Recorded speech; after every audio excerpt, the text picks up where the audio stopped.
Hey everyone, welcome to Lillian Live in New York.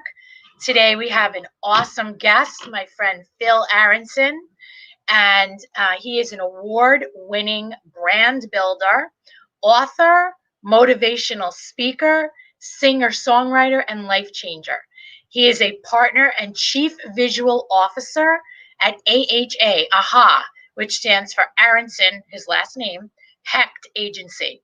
He speaks on the topic of depression and suicide prevention and awareness. He shares his personal story of courage and hope with schools, universities, civic groups, and corporations around the country. He has already established himself as an advocate for those who have been similarly affected.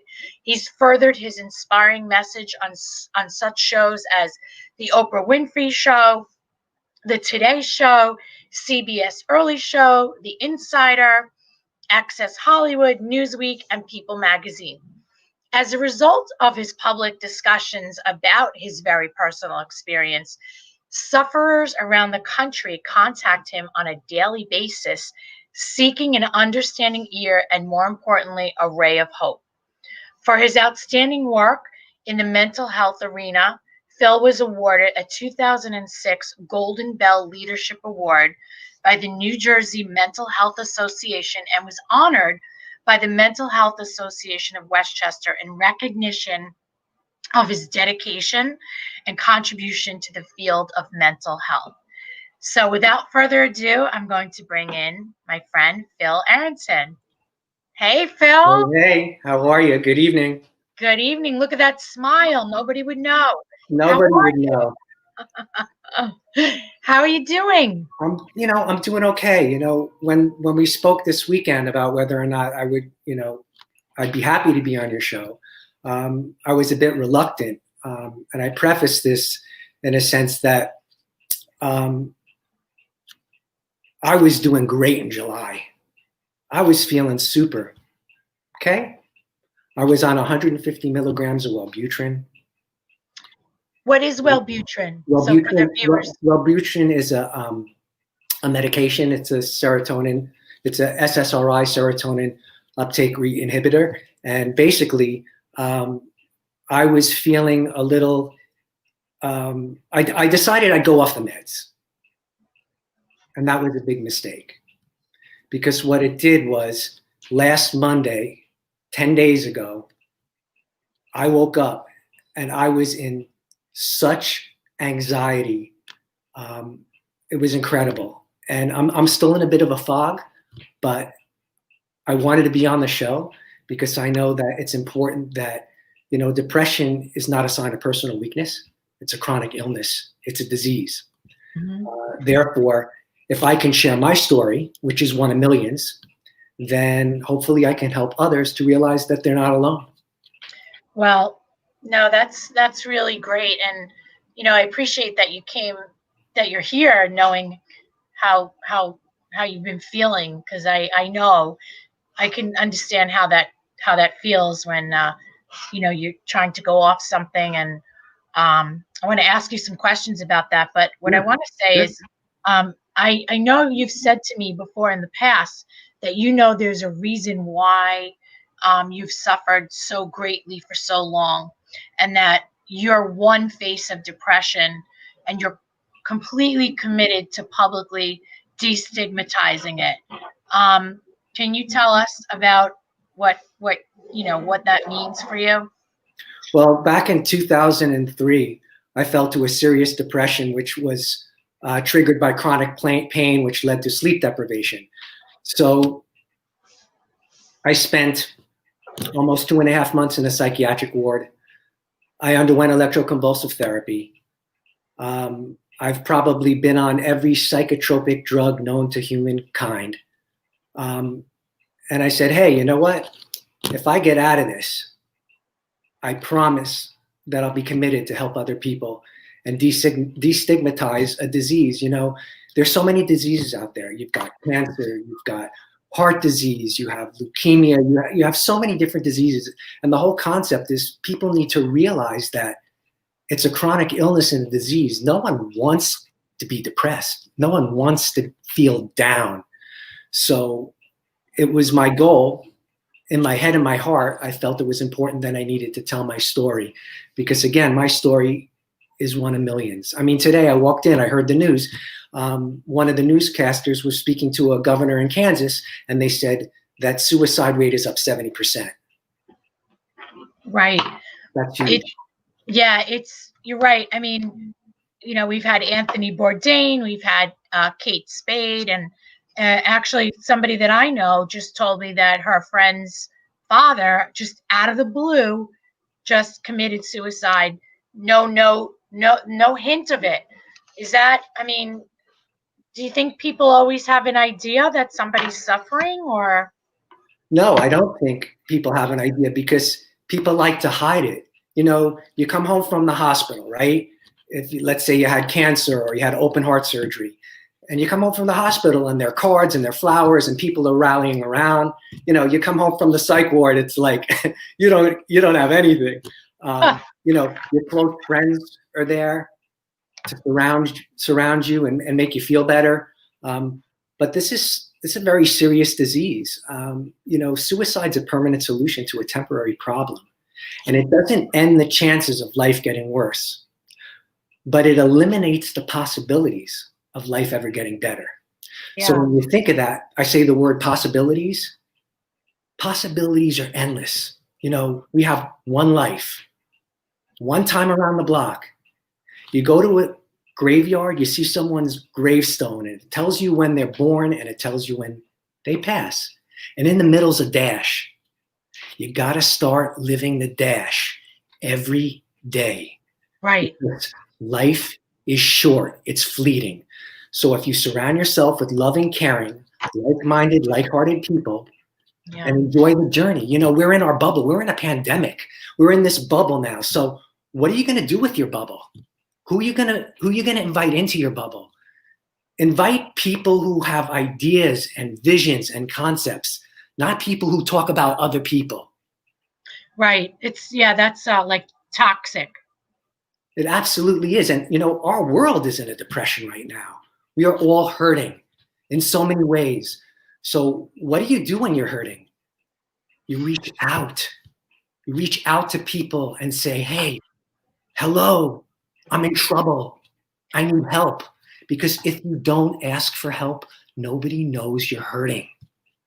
Yeah, a lot of people are not going to ask for help. And, I had cancer a few years ago.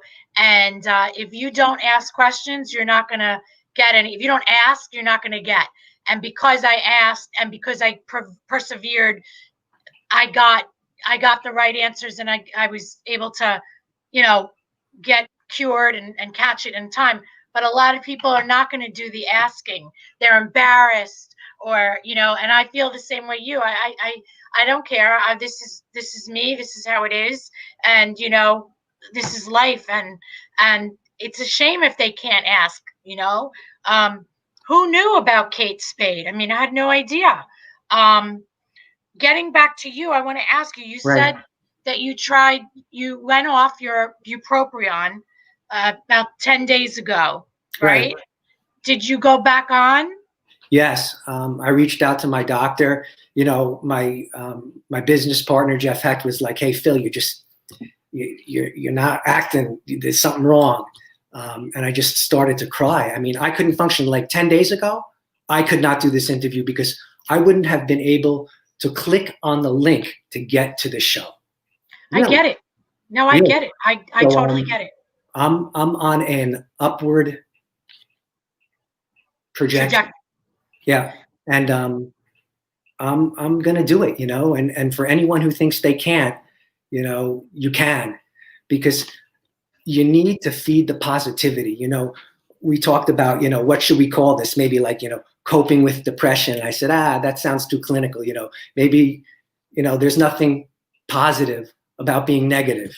Right. Except testing for COVID. That's right. So you've been having this depression since 2006, right?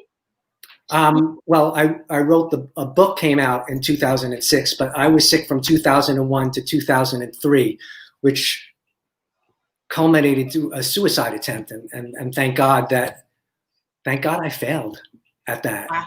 You know? Wow. Did Yeah. you know what you were doing? Did you leave any trails? They say when people they want to commit suicide, but then they'll call someone that they really don't want to commit suicide. I don't think anybody really wants to take their life. I can't even remember. I got into a bit of a fight, and then I kissed my daughter goodbye at 1.5 years. You know, I went into the medicine cabinet and I just started ingesting meds. You know, it didn't matter. The inner anguish was so intense that it didn't matter to me. Oh, I know. You don't want to be here. You just No, want to. I get it. You don't. I know. But believe me, and anyone out there who's watching, there is a light at the end of the tunnel, and it's not a train. You have to really seek professional help. I'm not a doctor. I share my experience in hopes that someone can take something from it, which is why I chose to be on this evening and share. I mean, don't feel I'm as strong as I should be, but I'm here because I want to make a difference. You know, I want to make a difference in people's lives. Well, you already are. How does somebody see when they're that down? How does somebody even catch a glimpse of a light at the end of the tunnel when, I know, for example, when I get upset, I may get upset about one thing, and then all of a sudden I start piling everything else on. Oh, I don't like this, or I'm upset about that, and then I just start piling. So how does one see the light? Well, through their friends and family, they can realize they reinforce positivity. Like when you think about it, we feed our habits of insecurity and doubt all the time. You know, we've got our mind going constantly. I'm not good enough. I'm not strong enough. You know, maybe you think of I used to think of a little affirmation, every day in every way, I'm getting stronger and stronger. And I would start saying it every day. In every way, I'm getting stronger and stronger. Every day, in every way, I'm getting stronger and stronger. And I kept saying that. So you have to think of positive things in your life.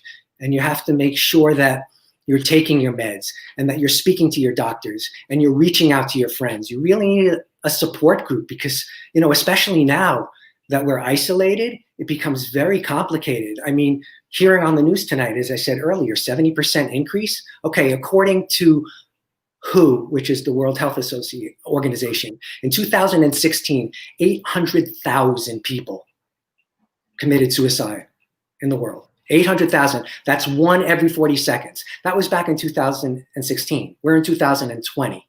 So we're probably about 1 every 10 seconds that take their own lives. And it doesn't have to be that way.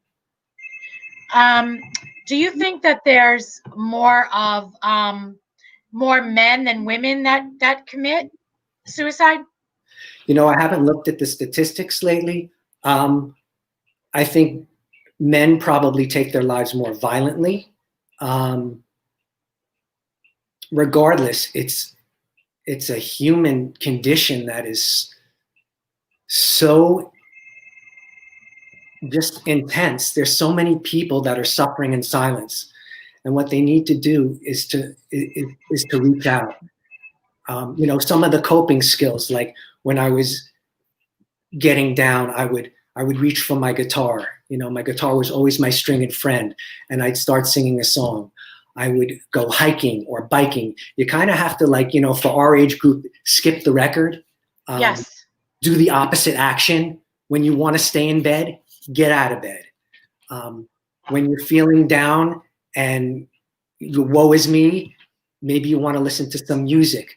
Maybe you want to illustrate, write a letter to a friend. There's so many ways to cope with something. Now, you're not thinking rationally. You have your emotional self and you have your rational self. And when they coincide, you've got the piece in the middle. That's where you want to be. But your rational self isn't thinking rationally because emotionally you're not all together. Right. What if you do want to stay in bed what about giving into those feelings? I mean, What about staying in bed for a little bit and then making a timeline like, okay, I'm going to stay in bed today and tomorrow because I'm really down, but I have to get up, by Friday. What do you think of that?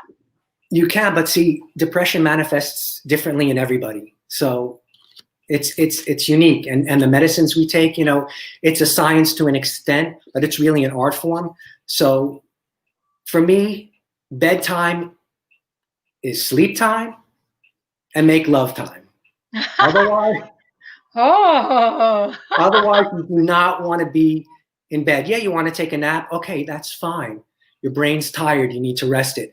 But the evening hours are the time when you secrete certain hormones, norepinephrine and serotonin. Those are the hormones that are secreted in the evening. That's the only time that your brain can repair itself. It doesn't happen during waking hours. But you don't want to stay in bed all day. That's not a good thing. Right. I understand. At least from my perspective. Well, I know, my mom passed away in February, and I really didn't want to get out of bed for a while. Yeah, hey, I don't blame you. My heart goes out to you. There's so many people who have lost family members during this pandemic. I know that my heart, it really goes out to you. I used to sit at the edge of my bed for hours and hours. I looked in the mirror. I didn't even recognize myself. Really? No, I didn't. I had no interest in work or sex or family or friends. I constantly talked about taking my life. In fact, I talked about it so often, it's a wonder that I'm still here, but I am, and I'm still fighting, and I will always fight, and I will always fight for other people, and I always let them know that if I can make it to the other side, they can too. Are you fighting every single day? For the past 10 days, man, I've had the gloves on and I'm in the ring and I am fighting. But you can knock me down, but don't count me out. Listen, you sound like, I got news for you. If this broadcast stuff doesn't work, you know who you could be a voiceover for? Fauci. You sound just like him. Anyway, why did you go off to begin with? I was feeling great. I'd been on psychotropic drugs for so many years. I was like, hey, you know what? Let me stop taking it. A lesson learned through life experience. Always consult your doctor. Hey, I'm not a psychopharmacologist. I may play one on TV. Oh, yes.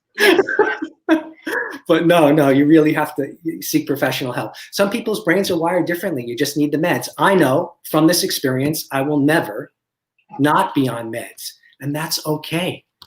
Because they're there for a reason. Yes, they are. I mean, people, that's the thing. There's such a stigma because people, when they're diabetic, they're taking medication, or if they have a heart problem. So what's wrong with taking an antidepressant if your chemicals in the brains are not firing? Absolutely nothing. We are chemicals, and when there's a chemical imbalance, there needs to be a change. And yes, if you had diabetes, you would take insulin. And if you had high blood pressure, you take high blood pressure medicine. You need to take care of yourself, and you need to be aware. Yes, you do. My question is, so then are you just on one medication? Yes, I'm on one medication for my mental health, and that's Wellbutrin. I'm taking 150 milligrams a day. I started again back on 2 Mondays ago, so this is my 10th day, and I am feeling stronger. Every day in every way, I'm getting stronger and stronger. That's great. Some people, they take all different types of medication. They may take combinations. Yeah, right. Absolutely. You speak with your pharmacologist, they call it the cocktail. And there's no rhyme or reason to it. It's an art. It truly is an art form. And that's why it takes, if there was one pill and no one would be depressed, if you could say, hey, I'm fine and I can snap out of it, you can't snap out of it. Because if we could snap out of it, we would snap out of it. Yeah, people don't understand. If they haven't been in your shoes, they do not understand that it's so debilitating beyond. And they don't understand unless it's not like, oh, why you're sad? Come on, let's go take a walk. Or it's not like that. I know. When you said you were feeling good, So you decided to go off. Is this the first time you've ever gone off? Yes, first and last. Oh yeah, in all these years. Yes, since 2003, I have always been on antidepressants. Sometimes a combination thereof, but for the past 2 years, I went from 300 milligrams in 2019 to 150 milligrams in 2020 to nothing in July. So 4 months, I was completely med-free. And then 2 Mondays ago, bam, out of nowhere, crying all day, anxious. I was beside myself. Yeah, I understand. Do you think, Phil, that it has anything to do with heredity? It's hereditary? Well, I believe, yes, absolutely. Depression is familial. My dad's side of the family was riddled with depression. So yeah, the genes passed on.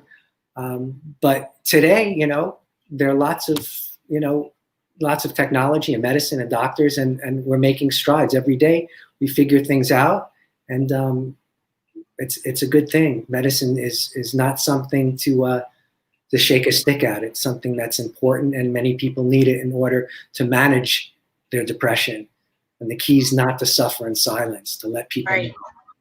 And I'm sure when you go around and you speak to schools and universities and so on, you're really, really helping people in a big way. And I'm sure there's many people that identify with you. Well, yeah, I mean, there's so many people that are depressed. My goal is to let people know that they can really get to the other side. I want them to know how unique and special they are, because there's only one Lillian. You occupy that space from the time you're born to the time you pass. That's your space. That's who you are. And there's no one who can be better than Lillian. Right. Because you're unique. I'm sorry. I have somebody's ringing my bell. That's okay. I'm like, oh my God, somebody's ringing my bell. Delivering that. Yeah, I know. You got that pizza being delivered now, right? Can you talk to everyone and I'll come right back? Tell them. Of course. Absolutely. So one of the things I heard, there's a good wolf and a bad wolf. I don't know if you've ever heard this tale, but I want to share it with you because, as we feed our brains, we feed positive imagery and visions and concepts and the words we choose, as opposed to the word problem. Say, hey, I have a challenge. This is something that we learn, and we learn it every day. So the Tale of Two Wolves is a tale about a Cherokee elder. So I'd like to read this to you. So a Cherokee elder was teaching his young grandson about life. And he said, a fight is going on inside of me, he said to the boy. A terrible fight, and it's between two wolves. One is evil, one is angry, envy, sorrow, regret, arrogance, pride, superiority, and self-ego. The other wolf is good. He is joy, peace, love, hope, serenity, kindness, benevolence, empathy, generosity, truth, compassion, faith. And the same thing, the same fight is going on inside you and every other person too. So the boy thought about it for a minute, and he asked his Cherokee grandfather, well, which wolf wins? And the elder replied, the one that you feed. So feed your brain with positive imagery, positive statements, positive affirmations, positive people, and know that we, as a united America, will get through this pandemic. Little problems are little problems. We can get through this. Phil, I'm back. It wasn't the pizza delivery. It wasn't? No, and it wasn't the exterminator. But anyway, what I want to say is you are awesome. We're getting a lot of comments here about, you're such an inspiration. They love the folktale. You're a fighter. You're brave. You know, on and on and on. What I want to say now is, in wrapping up, right in time for the holidays, you know, this is a time of year people do commit suicide and they're depressed. Do you have any tips or anything that you can share to help people with this? Yeah, I'll share a little story. So I used to drive to my doctor because it was good to increase the endorphin level. So I rode my bicycle across the George Washington Bridge. I can't tell you how many times I stepped on that pedal, looked over, and said, if I could only lean over just a little bit more, my life would be so much better. But guess what? My life would be so much worse. Okay? Because halfway down, you can't change your mind. Right. So anyone who's thinking about suicide, call the hotline, call the suicide hotline. I don't have the number with me. Actually, I should. That's kind of lame that I don't have it in front of me right now. I'll get it. But I'll put it up. Suicide hotline. I got it. 1-800 number. I got it. I will share it. Okay, here we go, everybody. Here is this suicide. Oh, let me actually, I just put it up. It's 1-800. You know what? I'll put it up here. 1-800-273-8255. I will put it up right now. Here it is. Actually, I'm going to have it. Okay, there it is. We have it as a ticker. How about that? Yeah, that's perfect. And know that your life is special and precious, and that we're all unique, and we're all here for a reason. And Phil, everyone, many blessings for a great Thanksgiving, regardless of whether you're with family or not. Know that you're loved. Thank you so much. I'm going to send you a copy of this. And everyone, thank you. Thanks to all Phil's friends and family who have been commenting. I really appreciate this, and continue to feel good and better. And you're a gift to everyone, and you're saving lives just today. Oh, thank you, Lillian. I'm humbled, and I'm blessed to have you as a friend.